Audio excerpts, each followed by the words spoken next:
আসসালামাইকুম সবাইকে। আপনাদেরকে আজকে একটা সতর্কীকরণ দেখাবার জন্য আর কি, একটা পার্সেল কেনার ব্যাপারে কতটা সতর্ক হইতে হবে, তো সতর্কীকরণ একটা বিজ্ঞপ্তি দিলাম আপনাদেরকে। তো এটা হলো ক্লাসের বাস্কেট বলা হয়, প্রাইমারি ক্লাস হাউজিং বলে, যেটাই বলেন আর কি, বা ক্লাসের বড় বাটি বলা হয়।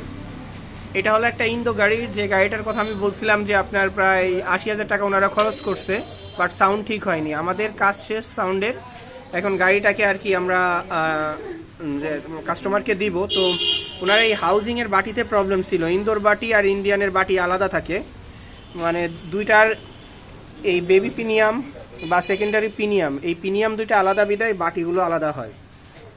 তো দেখেন এই মালটা কিনছে হলো মিরপুর থেকে। তো এই যে মালটা, এটা কিন্তু অরিজিনাল না ইন্দোর।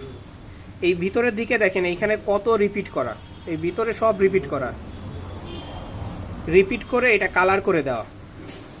আবার সাইডের যে বিষয়টা দেখেন, সাইডের এই জায়গাগুলো কিন্তু ঠিক মতন না, কোথাও একটু বাঁকা আছে, কোথাও সোজা আছে। তো এই বাটিগুলো হলো আপনার রিপিট করা বাটি, সেইগুলো এরকমের অরিজিনালের প্যাকেটের মোড়কে ভরে। এই যে অরিজিনাল প্যাকেট ইন্দোনেশিয়ান, এটা বানানো হয় বা পুরনো প্যাকেট রয়ে যায়, সেই অরিজিনাল ইন্দোনেশিয়ান প্যাকেটে এরা প্যাকেজিং করে দিয়ে দেয়। কিন্তু এটা কিন্তু কমপ্লিটলি 2 নম্বর বাটি আর কি। 2 নম্বর বলতে কি, ব্যবহার করা বাটি, পুনরায় লেদে কাজ করা এই বাটিগুলো ওনারা আবার সেল করে নতুন বলে।